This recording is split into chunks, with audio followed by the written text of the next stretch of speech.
asalaamaaleykum mbokk 24 média ñu ngi nuyu ñëpp di gërëm ñëpp di leen jaajëfal bu baax a baax ci ànd bi ngeen xam ne rek yéen a ngi koy ànd ak ñun fi nga xam ne moom mooy suñu plateforme yi ñu siy gërëm rek bu baax a baax ki nga xam ne nag kooku koy ngenar ñi kooku moom nuñ koy defee saa su ne rek kooku mooy suñu njiglaay ba tax na rek moom la ñuy njëkk a beral loxo waaye tamit dañuy daal di continuer ba foofu nuyu waa Amérique lépp fàttewuñu leen benn yoon nuyu encore waa Europe bu baax a baax ne leen rek ñëwaat nañ nag tey encore nuñ koy faral di defee rek si li nga xam ne moom mooy le débrief de l' actualité may fàttali rek bu fekkee da ngeen di door a dab si biir émission bi jumu leen de yéen a ngi si débrief de l' actualité ma jàkkaarloo nag ki nga xam ne moom mooy sëñ bi Sarr te moom sëñ bi Sarr laa koy wax macha allah di leen naan rek jumu leen rek néew leen émission bu maanaam bu ñu jagle affaire religion mais nag c'est le débrief de l' actualité waaw xam naa sama waa ji tey rek a defar mu baax xam naa ngenar ñi ngi taali dem ca Brésil dina kontaan ci moom bu baax a baax aca ma daal di ko dal rek daal di ko jox kàddu gi. jërëjëf Pape Modou Sène ñu ngi lay ziar di la delloo nuyoo di sant yàlla bu baax a baax di julli ci yonenteem bu tedd bi Muhammad sallallahu alayhi wa sallam di ziar ni comme niñ koy faral di defee kilifa diine yi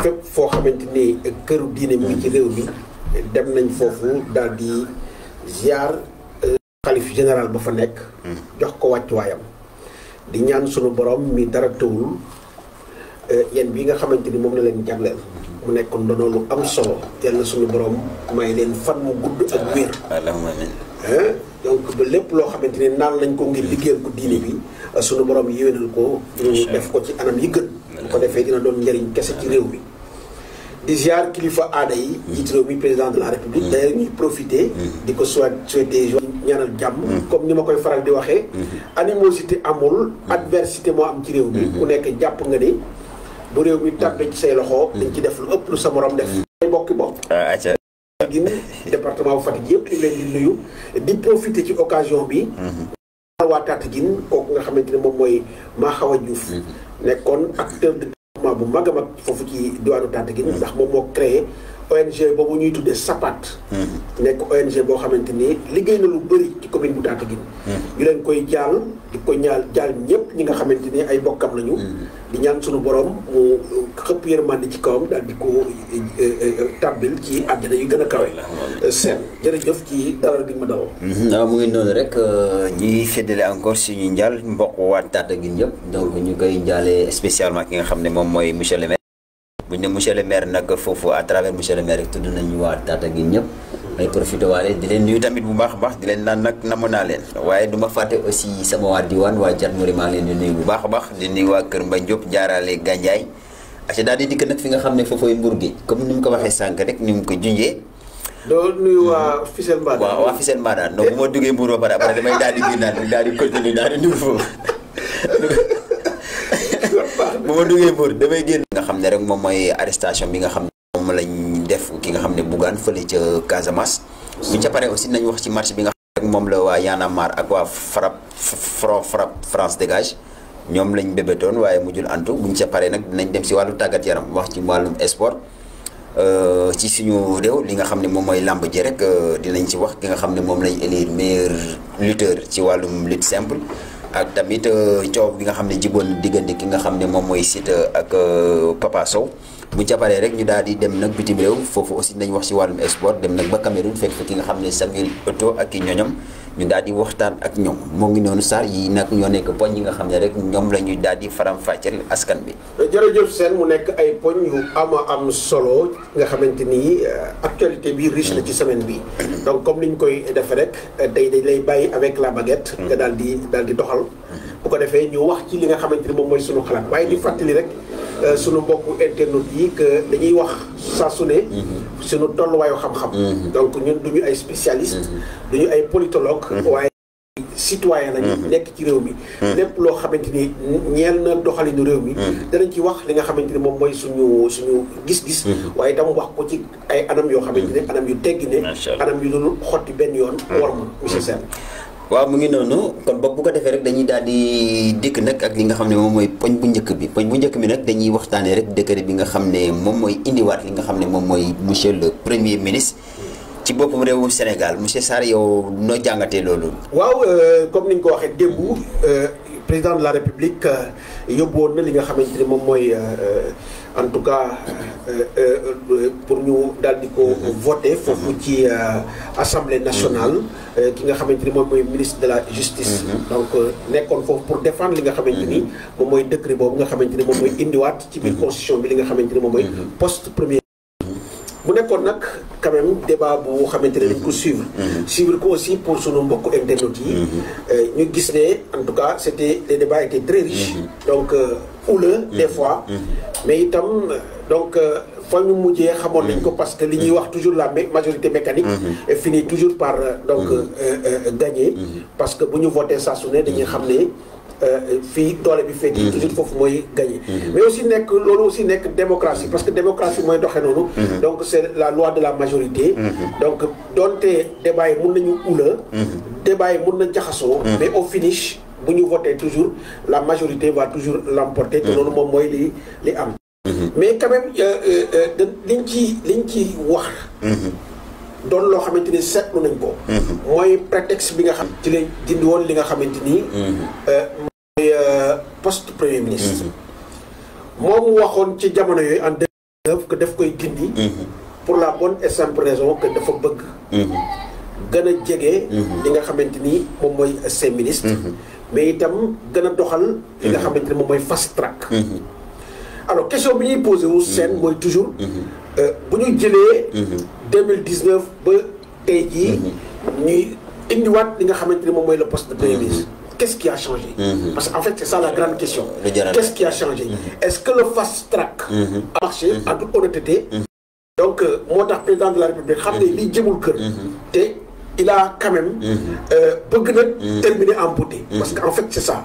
moi je pense que le président de la République il est fondamentalement épris de justice et puis donc de démocratie de sorte que jàpp naa ne du salfaañi li nga moom mooy constitution bi de sorte que il veut terminer en beauté donc bu dee donc pendant 30 mois mu xool ne dëgg-dëgg la mu séntu woon dara amu ci il revient encore pour ne dafay introduire li nga xamante ni mooy le poste de premier ministre dans la constitution c'est parce que fondamentalement quelque part il y a quelque chose qui n'a pas marché alors ñoom nag ñu ngi prétexté li nga xamante ni mooy que le président de la République doit diriger l'instance africaine mu l'union africaine donc jotam dootu ko may mu mun a toppatoo en même temps l'union africaine mais également li nga xamante ni mooy la préoccupation des Sénégalais donc il faut nécessairement quelqu'un boo xam ne moo koy suppléer fii au niveau national mun a doxal li nga xamante ni moom mooy la politique nationale moom mu mun a marquer de son empreinte parce que il tient absolument à ce que moom diir bi nga xamante ni moom mooy mandat au niveau de l'instance africaine mu def loo xamante ne dina mën a permettre au Sénégal de rayonner encore sur le plan diplomatique sur le plan africain mais nañu wax rek nañ ko wax rek te dee en toute honnêteté loolu c'est un prétexte c'est un prétexte mais en réalité il y a quelque chose qui n'a pas marché le fast track tant attendu n'a pas fait son effet et le résultat aujourd'hui c'est que dans tous les secteurs d'activité du Sénégal quand même gis nañu sentir nañ ne en tout cas mbir yi doxul boo jëlee éducation il y a des problèmes boo jëlee li nga xamante ni moom mooy santé il y a des problèmes boo jëlee li nga xamante ni mooy l'économie de façon générale il y a des problèmes et tant d'autres secteurs yoo xamante ni le commerce ak lu mu mënti doon donc il y a énormément de problèmes et qui ont montré en tout cas que l'utilité du premier ministre nga xamante ne moo doon monter toujours au créneau wax ak Sénégalais yi wax leen ce qui se passe mu nekk un interlocuteur direct avec les ministres di coordonner l'activité gouvernementale mais également di génn di ñëw à l'Assemblée nationale donc bu fekkee ne am na des questions yoo xamante ne en tout cas la représentation nationale war na ko mun a poser mu ñëw taxaw waxtaan na ñoom jokkalante ñoom ay kàddu yëf yi au moins mën a dalal Sénégalais mais loolu en tout cas gisatuñ ko woon et voilà aujourd'hui le résultat est là et nous pensons fondamentalement que le président s'est rendu compte en fait il y a un vice qui n'a pas marché et que par conséquent il fallait faire revenir li nga xamante ni moom mooy le poste de premier ministre pour équilibrer un peu l'activité gouvernementale waaye nag lu xaw a tiital Sénégalais yi wax ji nga xam la ñuy moom la président wax maanaam fii ak at ki nga xam ne moom Sénégalais waaw moom waaw seen xam nga ne miis nañ loolu même bi mu fi nekk sax dëgg Sarr bu mu wax ñu xam nga. non mais attends Sarr dañu bàyyi si biir ñuy teel moi je pense que li ma la wax rek c'est un prétexte mais en réalité moom mu dem ak mu ñàkk a dem que ce soit là ou pas gis nañ la situation elle est là donc il y a vraiment donc dans tous les secteurs d'activité les problèmes sont là et je pense quand même li nga xamante ni moo koy grandir. li nga xamante ni en tout cas moo koy may woy woo xamante ni dootul fay. mooy mu teg le Sénégal dans ses priorités. L'Union africaine n'est pas une priorité pour nous. La priorité pour tous les Sénégalais, c'est de régler les problèmes des Sénégalais. Bon, au niveau de l'éducation, les syndicats d'enseignants disent que ils sont en ordre de bataille. Donc, commencer à dérouler un plan d'action. Donc, ça veut dire qu'au niveau de l'éducation, il y a des problèmes. Au niveau de la santé, il y a énormément de problèmes au niveau de la santé. Qui personnel, mais également qui structure d'accueil, il y a des Sénégalais qui au niveau de l'industrie. Gis nga la fa xew donc doo toog ñaari fan ñett te déggoo ay travailleurs yoo xamante ne ñu ngi ñaxtu nga jël le commerce partout gis nga la cherté de la vie problème bu loyer ñu ngi fii ce qui se passe au niveau du sport ñu bëgg a jël 5 milliards jox ko les Lions ñu dem Coupe d'Afrique mu nekk loo xamante ne yaa ma gën a xam donc je pense que quand même on devrait mettre au centre des priorités le Sénégal et maintenant l'Union africaine va venir en seconde position loolu mooy dëgg mais je pense pas que le prix comme ni mu ko waxee c'est juste pour par manque de temps moo tax ma bëgg a faire revenir li nga xamante ni alors pour permettre en tout cas à quelqu'un mu suppléer ko fii moom bu nekkee au niveau de l'instance africaine loolu yëpp dama yaakaar ne wax ji mooy sincèrement ça ne marche pas donc c'est ça la vérité. Tout à fait. waaw mu ngi noonu en tout cas juñu doy na borom xel sama gars yi en tout cas préparé leen daal takk seen njëriñ comme njiitu réew mi nee na du ñu tar fii ak at. mu ngi fi bu ñu tarugee bu ñu day tardé. bu ko defee ñu daal di jubale rek fi nga xam ne. Casamance ca Casamance nag dañuy dem fi nga xam ne rek foofuy Sédhiou exactement rek dëkk bu ñuy naan Kandiadio. Kandiadio nag boo ko déggee rek boo rombee tuuti fi nga xam ne moom mooy Medina Wandifa. yow xam nga foofu bu baax xam naa foofu bu baax foofu sama. jaay à Carrefour Diaroumé. oui j'étais à Diaroumé bi. waaw donc Kandiadio ngay jot après comment dirais-je Diaroumé. ok donc foofu la waaw foofu la ki nga xam ne rek moom mooy Bougane. donc fa la doon defee en tout cas benn rencontre la woon. mais malheureusement il a été appréhendé par les pendards. donc loolu nekk situation bu doy waar. boo xam ne en tout cas ñu bëri naqarlu nañ ko. loolu encore ban xar-xaru kanam rek lay woon. mais Sène dama yaakaar ne il faut quand même qu'on soit beaucoup plus sérieux dans ce qu'on fait. Parce que en réalité, on ne peut pas permettre à certains de circuler comme bon leur semble. ñu bëgg nag cibler d'autres ne leen fii ngeen war a yem lii ngeen war a def di restreindre li nga xamante ni mooy seen liberté d'aller et de venir. Je pense que loolu bokkul ci politique boo xamante ni dafay yemale nit ñi une politique d'équité. Ce qu'on assiste mooy que le pouvoir a le droit et la plénitude de faire ce que bon leur semble, d'aller et de venir, de mener des meetings, de faire des rassemblements, et d'arrêter de l'en arriver. Alors, si un membre de l'opposition, beaucoup de def, toute la gendarmerie, toute la police, pour nous disperser l'en, pour que véritablement, dans les Nassakh, gis nañ ko ci Barthélémy Dias. Et le plus récent, c'est le cas de Bougane Gueye Dany au niveau de Sédhiou, nga xamante ni il a été malheureusement appréhendé par la gendarmerie nationale de fin de nous libérer pour excuser donc je pense que le préfet s'est excusé on est que c'est des erreurs qui sont impardonnables parce que en réalité il faut quand même que l'administration territoriale ils n'ont rien à voir avec les activités politiques de ces politiciens il faut qu'ils restent républicains doxal li nga xamante ne moom mooy administration nekk à l'écart des chapelles politiques je pense que luñ ko waxuñu li nga xamante ne moom mooy yoon mais li xew ñu gis ko Bougane Gueye Dany ñu def ko dañ koy naqarlu te jaarul yoon bokkul ak li nga xamante ne dëgg-dëgg politique yu yemale la nga xamante ne ñëpp dañoo war a yem donc devant la loi su fekkee ne permettre nga Abdoulaye Diouf Sarr muy def c'est doxantu di wër biir Ndakaaru di seeti bokkam di seeti militant war nga ko mën a may Barthélémy Dias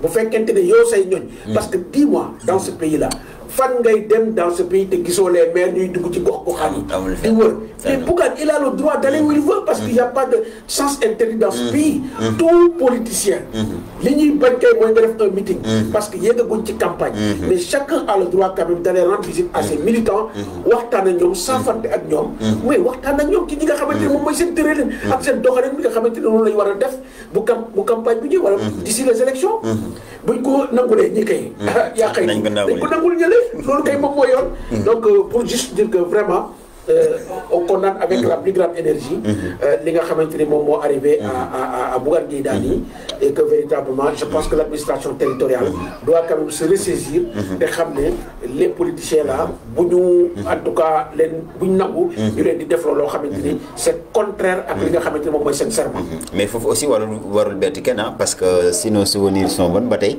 ñu ngi fàttali ko am na image bu ñu wonoon si investiture ñu wone ab préfet ak sous-préfet bu tegoon. et c'est vraiment lamentable. donc foofu la woon dafa ñaaw. foofu la woon donc c'était dans le département de Bounkiling. c'était aussi à Sédhiou. foofu la woon.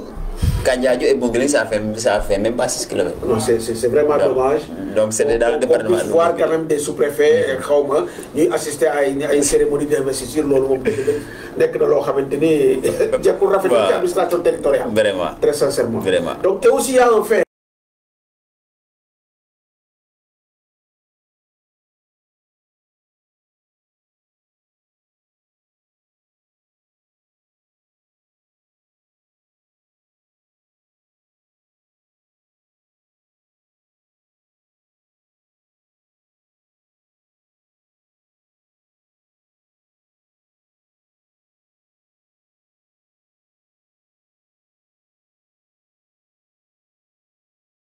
bu fekkente moom mooy def loolu.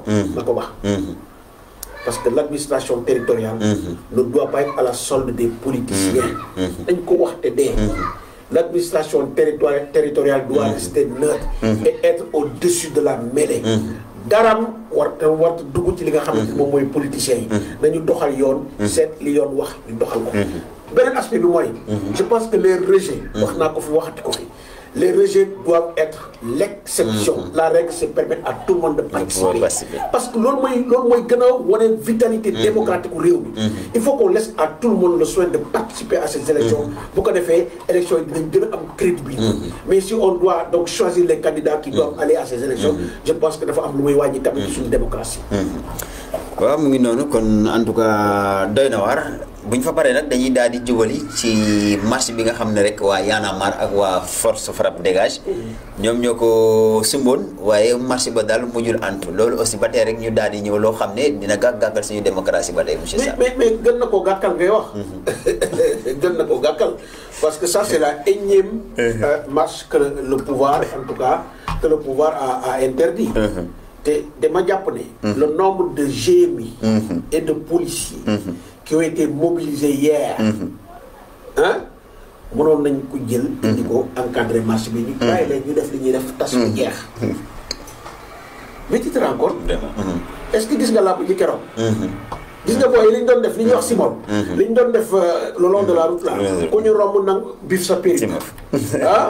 daal di bif sa péri. wala ñu nangu sa téléphone et cetera. où étaient ces forces de l'ordre là. mooy jaral laaj. moi je pense que foofu lañ leen di xaar. vraiment il faut y a une marche. mu mel ni sa waay dañ leen a parachuté ils viennent de je ne sais où daal di fees del ci dëkk bi. mais quand même il faut quand même qu'on soit beaucoup plus conséquent que ça. ñu fexe ba ces forces de l'ordre là ñu leen di utiliser fa nga xamante ne foofu lañ leen soxla. les marches. nee nañ la nous sommes dans un régime déclaratif. c'est-à-dire que da ngay yëgal rek autorité bi. moom mooy jël ses dispositions. fexe ba les forces de l'ordre ñëw encadrer ko. mais ay affaire de permission. loolu bokkul ci li nga xamante ne constitution daf ko wax. nous sommes dans un régime déclaratif. donc bu ñu déclarer rek. jeex na il revient maintenant à l'autorité. d'encadrer la marche. ba du am débordement. ñu dem def li ñuy def. wax li ñuy wax. bu fekkee dañuy def un mémorandum ñu joxe ko. ñu jël ko et puis. ku nekk dem sa yoon. y a rien de mal dans tout ça y aura pas de casse. du am lu ñuy toj. donc te ñuy jël nag les forces de l'ordre. bu làmb amatee ñu daal di leen jalonné loolu. fi nga xamante ne mbir yi foofu la ñuy jaar bu ko defee kenn. du am lu lay naqari parce que am na ñoo xamante ne liy xew ci làmb bi seen yoon neewu ci. dañuy dem di doxi seen i soxla. di leen di dogalee di nangu seen i téléphone. di pipp seen i périg. voilà le Sénégal quoi. et damay dëggal rek lu professeur Ousmane Sané doon wax ma si profité di nuyu waa Institut Thalès donc professeur Ousmane Sané da doon wax que marche nga encadrer marche moo gën a yomb que nga jëm a interdire marche parce que boo xoolee boo koy jëm a interdire li ngay mobiliser en force équipement grenade loolu yëpp c'est li nekkoon Dakar démb ci ay GMI mais lépp a xonq des bérets rouges la mais c'est extraordinaire te c'est que lu ñu jaaxal bu dee làmb ji aussi làmb foofu dañ koy programme pourquoi pas ñoom mënuñ jël en amont jéem a comme li nga wax jalonné yoon yëpp ba nga xam ne dinañ jéem a sécuriser en tout cas la population ñi nga xam ne seen yoon newul si làmb. sëñ bi xam nga réew mi wax naa la ne réew mi tout est politique. gis nga li xew ci làmb ji. c'est le cadet de leur souci. xam nga lan moo leen ñor. que ces opposants là. wala ces gens de la société civile. bu ñu def benn activité boo booloo.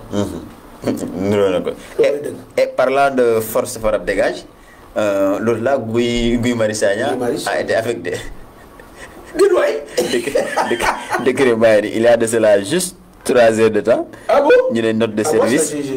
Monsieur Guy Marius Sagna, assistant social, matricule de solde tel. Présentement en service au centre de promotion et de réseau social de Liberté 3B et affecté en service au service régional de l'action sociale de Kédougou. Donc, il mën nañu wax ne après Télico. Guy Marius Sagna moo jël wàllam. On comprend. Non, ça se comprend.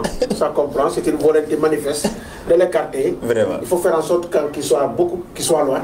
De sorte que peut-être influence bi mu am. day wàññeeku. Bon, c'est que peine perdue, hein. Parce que quoi qu'il en soit, des Guy Marius Sagna, il y en a des tonnes dans ce pays. Il y en a des tonnes. Je pense que quand même ce qu'il faut faire, c'est essayer quand même de rétablir la confiance. Vraiment. Avec les Sénégalais. Faire en sorte que force bi nga xamante ne moo am entre le pouvoir et les Sénégalais. ñu gën ko wàññi. fexe rataxal nit ñi. créer en tout cas benn link de confiance boo xam ne dina am ci diggante bi. lu ko mooy aussi.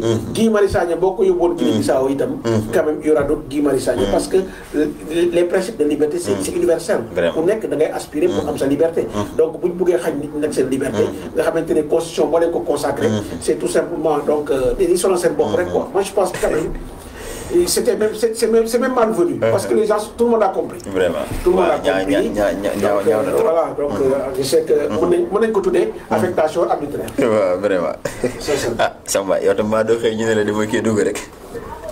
Ah, c'est pas l'enseignement, c'est pas comme ça, il faut demander pour être affecté. Man kay liggéey moom Sarr. Amatul foo demander de. Non, fu ko nekk ni moom jaay doole la. Non, il faut demander pour être affecté parce que je pense qu'on ne peut pas affecter arbitrairement quelqu'un. Sarr gisoo enseignant boobu nekkoon Matam ñu pamti. Mais loo ci gis les cadres accepteront. de parce que ay bagages am. Non, les enseignants accepteront. Damay xëy ragal fi fekk la ngay ranger say bagages yi ma naan maa ngi koy dugg. Mais bu koy dugg day.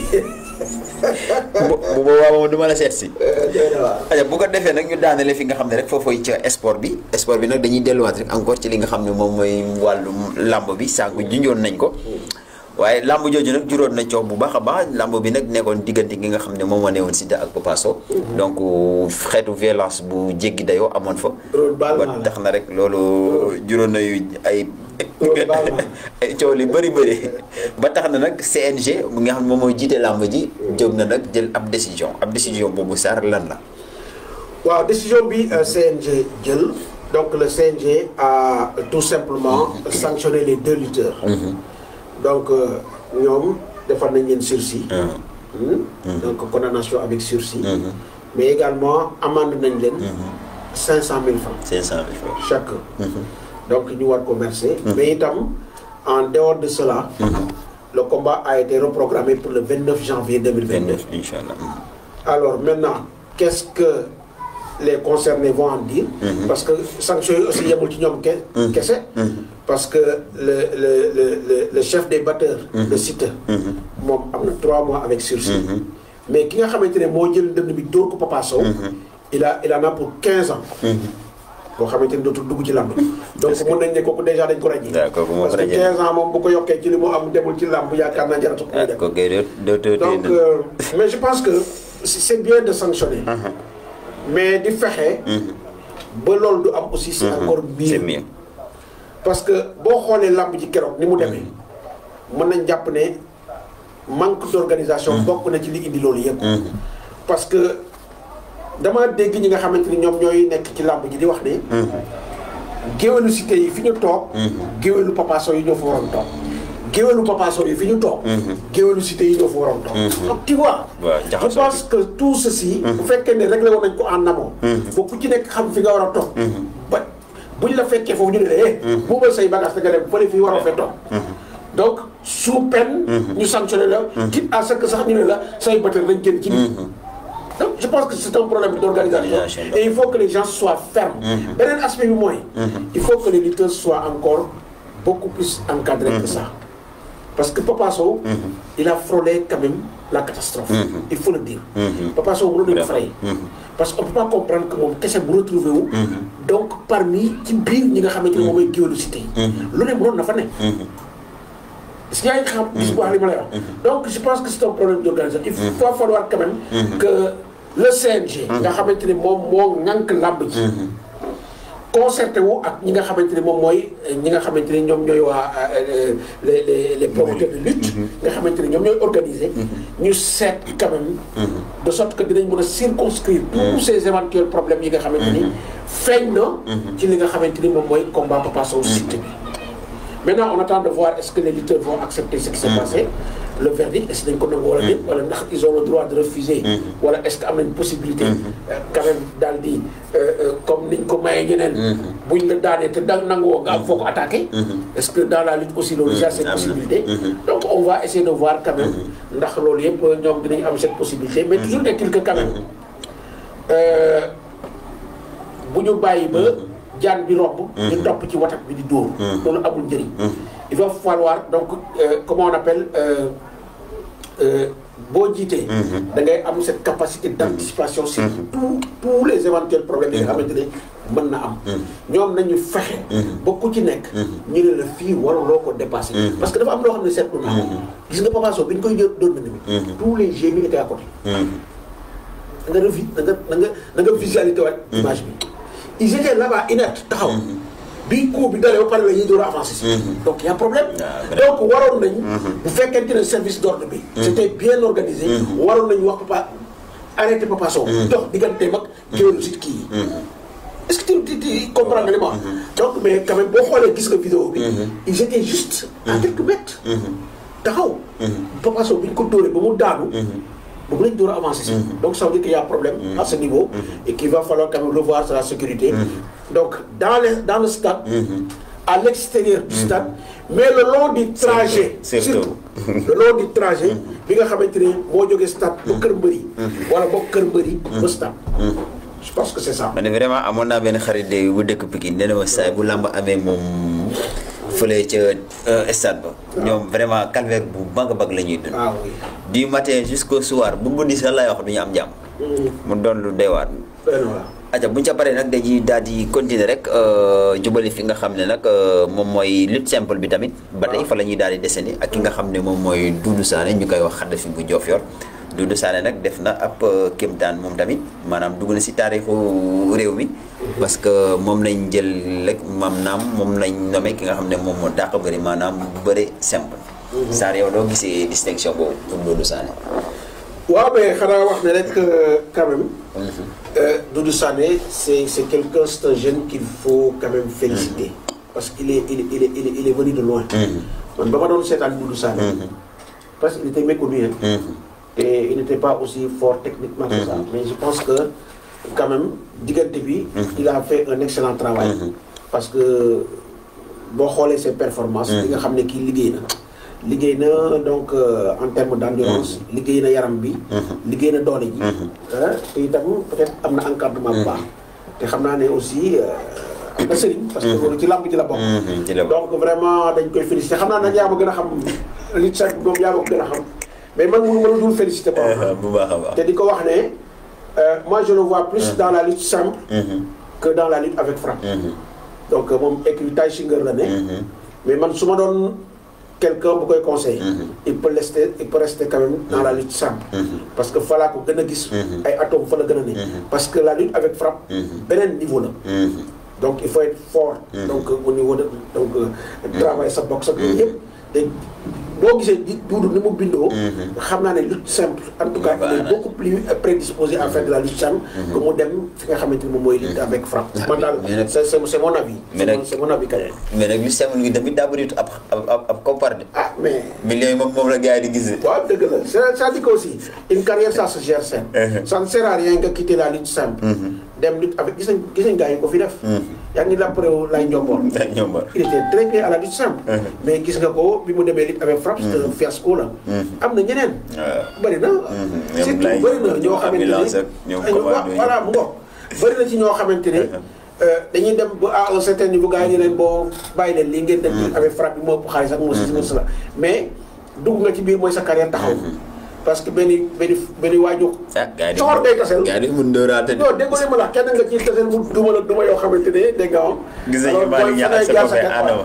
voilà sa copain Malick Niang ak Adama ñoo den. gis nga Adama donc bi mu yootoo ñoom Malick Niang gis nga di ko ci fekk. actuellement nag booy yi lay jàpp di ndoggatu. Adama Diouf booy la jàpp di ndoggatu. donc il parvient à s'en sortir donc suma copain la. vraiment sa copain la fan sam nga. moom doo koo fan ko Adama bëru askan bi. dañ la ko seetil incha allah. non moom xam naa ne bëggoon naa ñu invité ko fii. parce que moom ñu seetil la ko. waaw bëru askan bi la tey man vraiment bokk naa ci ñi nga xamante ne vraiment j'apprécie ce qu'il fait très bien donc fu mu jaar rek alors da ngay rey. waaw borom baax la moom borom baax la. Adama moom bu fekkee ne am na ku ñuy déglu mun ñu mettre en rapport avec Adama ku ko xam ne nañu ko jox suñu numéro. vraiment pour ñu mën a jokkoo ak moom quoi. wala mu jox suñu numéro. kooku dina am solo. bëgg nañ ko suñu plateau quoi Adama Diouf. waaw man de feccee rek ñoo may daaneel. non il est bien côté boobu moom dëgg-dëgg ambianceur la quoi. askan bi la ñëpp a ko bëgg. et fu mu jaar rek kenn du ñepp quoi. muy dëgg donc mais en tout cas avec Doudou Sané moom. seen yow mi nga xamante ne da ngay topp lamb ji.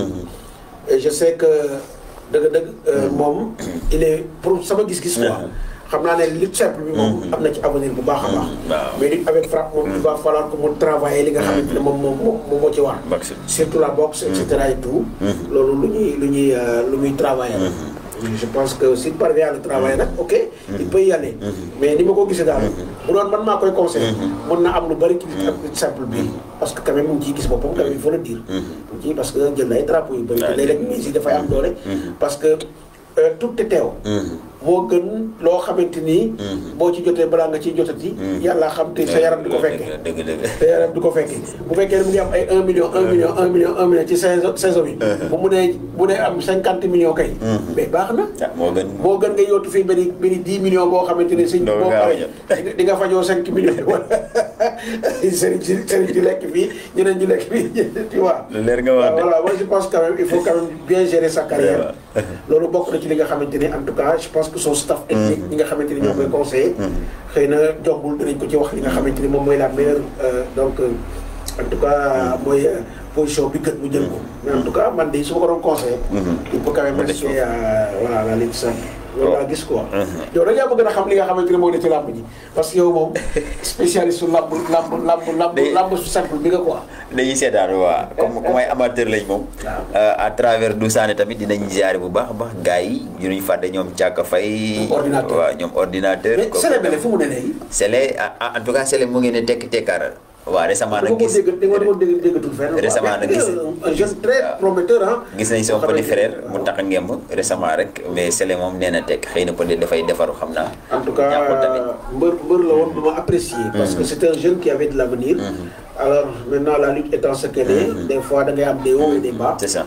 donc lu mu mën doon aussi en tout cas on souhaite que mu ñëwaat ci làmb ji. parce que vraiment c'est un jeune boo xamante ne dëgg apprécié woon nañu bu baax li muy def. donc di nuyu aussi Gane Seck. kooku moom mooy suñu champion au niveau de la communauté Guinée. borom Diofane Gane Ibou Senghor numéro 2. moom it ñu ngi koy ziar bu baax a baax parce que lui c'est notre champion au niveau de la communauté Guinée. voilà donc di nuyu tous les autres. champion voilà c'est duñu leen fàtte ñoom Papa Ngane ñoom Toubacouta ñëpp gaa ngi ci biir waaye dama fàtte sama best boy kooku lande bi la tudd. ak le jeune de Ndiaga Niawa. ak le jeune de Ndiaga Niawa kii seen la sant waaw. fàtte nañ ko ba waaye ngañ seen waaw ngañ seen jàmbaar na ngañ nuyu nañ leen bu baax bu ko defee nag ñu daal di dem rek foofu ca bitim réew foofu nag dañuy dem ba Cameroun daal di fekk foofu ki nga xam ne moom mooy Eto'o Fils nag wala Samuel Eto'o kooku tamit turam mun nañu wax ne dugg na ci taarixu réew mi parce que day en tout cas am na benn raaya bu rëy boo xam ne jël na ko foofu rek ca Cameroun ñu daal di ko tabb nag li nga xam ne moom mooy président fédération ba ca football ba Sarr yow noo gisee loolu nga xam ne rek moom lañ tabb ki nga mais c'est amplement mérité et damay féliciter ki nga xamante mooy Samuel Eto'o Fils ci li nga xamante ne tey jii def na ko donc mu gagné li nga xamante ne moom mooy élection bi ko opposé woon ak le président sortant di Seydou Mbombo Njoya donc moom moo nekkoon président de FECAFOOT de la FECAFOOT tey jii ci élection yi Samuel Eto'o daal di ko gagné parce qu'ils étaient 4 je crois 4 su ma juumul mais yeneen deux yëpp ku ci nekk zéro nga am. daanaka zéro. donc c'était entre en tout cas Samuel Eto'o ak Seydou Mbombo Njoya. donc Samuel Eto'o a eu 43 voix. je crois que keneen ki il a eu 31 voix. donc par conséquent Samuel Eto'o a été donc déclaré vainqueur et par conséquent président de la FECAFOOT. mu nekk loo xamante ne c'est amplement mérité. eu égard au parcours de l'homme eu égard au parcours de l'homme parce que Samuel Eto'o c'est une référence en Afrique ci wàllu football. parce que boo déggee ma koy wax mooy Samuel Eto'o il a porté haut le drapeau du Cameroun ci sélection nationale. Il a gagné des trophées mais il a supporté également beaucoup de dépenses au sein de cette équipe nationale. da nga xam ne Samuel Eto'o def doon bàyyi li nga xamante ni moom mooy ses primes de match daal di ko reverser li nga xamante ni moom mooy joueurs yi. mais des fois gars yi dañ doon nekk dans des difficultés mu dugal la main à la poche daal di joxe. mu nekk un exemple boo xamante ni dëgg-dëgg tey jii li mu am jomb ko. mais Samuel Eto'o également a porté haut le flambeau de l'Afrique dans tous les terrains européens dans tous les clubs que Samuel Eto'o est passé dëgg-dëgg sigil na fa Afrique que ce soit le Barça muy Chelsea ak yeneen équipe yi nga xamante ma ne fi mu jaar yëpp. fi mu jaar yëpp en tout cas sigil na fa Afrique mosta wone yaa fus il a été toujours donc au devant wone li nga xamante ni moom mooy jom fit ak li nga xamante ni moom mooy engagement donc tey jii bu amee li je pense que Cameroun da ko delloo et je pense que l'exemple de Samuel Eto'o war na inspirer nos internationaux parce que tey su ma gisee un Diouf waroon na weesu tey fii mu nekk di dugg ci ay politique ak yu kenn xamul. donc je pense que Samuel Eto'o quand wane na loo xamante ni exemple la pour les internationaux parce que football carrière am na mais l'après carrière am na te am na loo xam ne boo ko wonee nit ñi dinañ sawar delloo la njukkal daal di la jox li nga xamante ne moom mooy en tout cas fédération parce que nag la fédération man dama jàpp ni la fédération doit revenir à ceux qui ont pratiqué le football. Normalement. xoolal Sénégal tey jii Augustin Senghor il n'a jamais été footballeur. au contraire ci basket lañ ko xam. bu ñu demee tey ba di ko jox li nga xamante ni moom mooy fédération. c'est parce que quelque part les internationaux ils n'ont pas joué li nga xamante ni moom mooy seen carte. et je pense que ce qui s'est passé au Cameroun. exemple la pour les internationaux sénégalais. beneen aspect bi mooy. dañuy féliciter bu baax la FECAFOOT. la fédération camerounaise de football. ils ont donné une leçon de transparence à l'Afrique. parce que pour une première. donc l'événement a été retransmis en direct. On a permis à la presse d'entrer dans la salle, nous couvrir l'événement du début jusqu'à la fin. Et l'événement a été retransmis dans le monde entier. Et ça, je pense que c'est un exemple pour maintenir tous les pays africains qui vont inspirer. Toutes les fédérations africaines qui vont inspirer. C'est dafa waroon lool ak ñu gi Sénégal gars yi dem tëju ci ay hôtel di fa def loo xamante ne xamuñ nu mu demee te nañu xoolaat les textes qui régissent le football au Sénégal parce que la manière dont ces textes ont été dañ leen tëggee ku ci bokkul doo ci dugg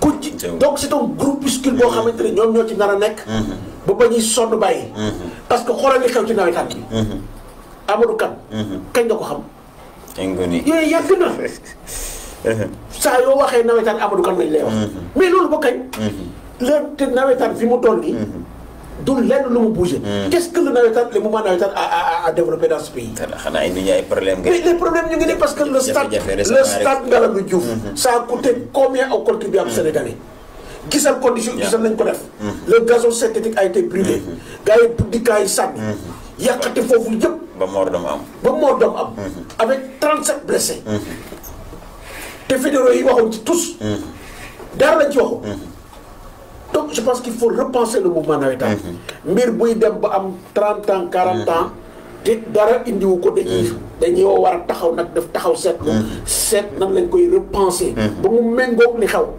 parce que les Amadou Kane ils sont dépassés il faut que du sang neuf que les jeunes viennent daal di jël li nga xamante ni moom mooy le mouvement navétane. Il faut de la relève. Dans ce pays il faut que les gens apprennent quand même à conjuguer avec la relève. mënuñu rek bàyyi kenn nit mu nekk ci benn instance durant 20 ans moom rek la ñu xam te dara bougé wul.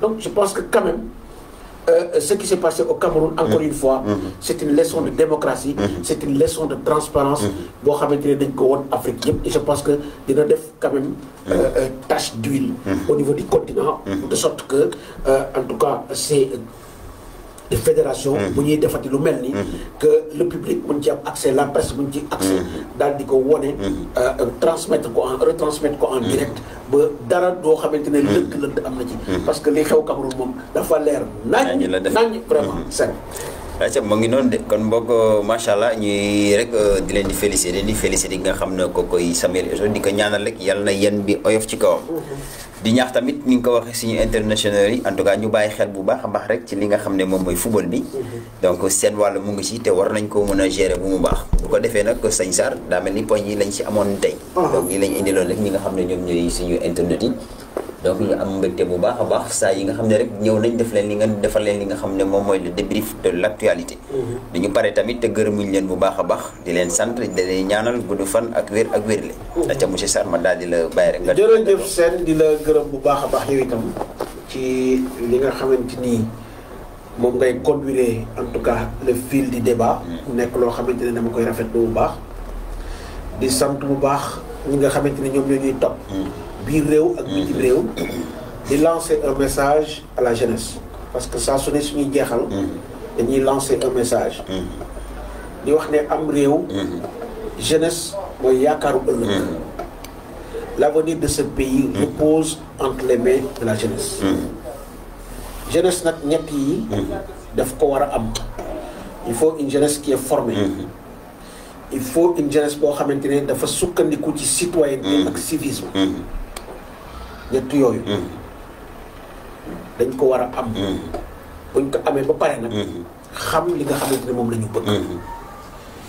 donc fi nga xamante ne moom la ñu dëgg di ay élection locale nga xamante ni déjà violence bi tàmbali na mu doon loo xamante ni lu ñuy ñaawlu la parce que avant même que la campagne ne soit ouverte déjà on a fait monter la température te dara njëkkewu ko lu dul le camp présidentiel il faut le dire parce que la phrase de comment il s'appelle encore Mahmoud Saleh la phrase de Mahmoud Saleh moo gën a yokk lii parce que bu demee boo wax ne ces élections sont tout sauf locales il y a problème je pense qu'on ne devrait pas sortir ces élections de leur véritable contexte le contexte ce n'est rien d'autre que d'élire donc les représentants au niveau local loolu nag yëfu localité yi la nañ ko yemale foofu te bañ koo def un baromètre pour ay yenn élections yu ma xamul ay locales ak ay élections législatives ak présidentielles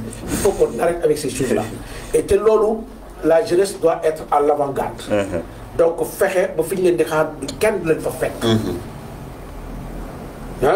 mais aussi ñi nga xamante ni ñoom ñoo war a doxal loolu nañ ko teg ci yoon bu ko defee rek jàmm dina ne ñooy seen ci réew mi dañu xam ne réew mi ñun ñoo ko moom te kenn du yàq li nga xamante ne yow yaa ko moom cette jeunesse va hériter par A ou B de ce pays donc ñoom bu ñu nangu kenn yàqal leen ko dañu nangu kenn yàqal leen donc nañu def jàmm wax jàmm bu ko defee réew mi dina am jàmm seen bu deful jàmm du am jàmm lu leer naa la wax donc ñuy jéggalu bu baax bu fekkee ne kaddu gi am na ci loo xamante ni xëy na rëcc la ñu koy jéggaloo xam ne suñu matadi la lu ci rafet it ñu xam ne ndimbalu suñu borom la ñu lay gërëm bu baax seen waaw mu ngi noonu kon mbokk yi ni lañ indi leen rek li nga xam ne moom mooy débrief de l'actualité ñu leen di gërëm bu baax a baax di leen naan ba beneen yoon incha allah waaye nam balaa maa tëjee damay daal di gërëm suñu caméraman bi ron ñu ngi koy gërëm bu baax a baax waaw moom nee naa moom lay namoo am na gars yi ne ma xamuma ma aussi c'est man loolu laay wax man ñeme naa leen aja mu ngi noonu di leen di ñaanal rek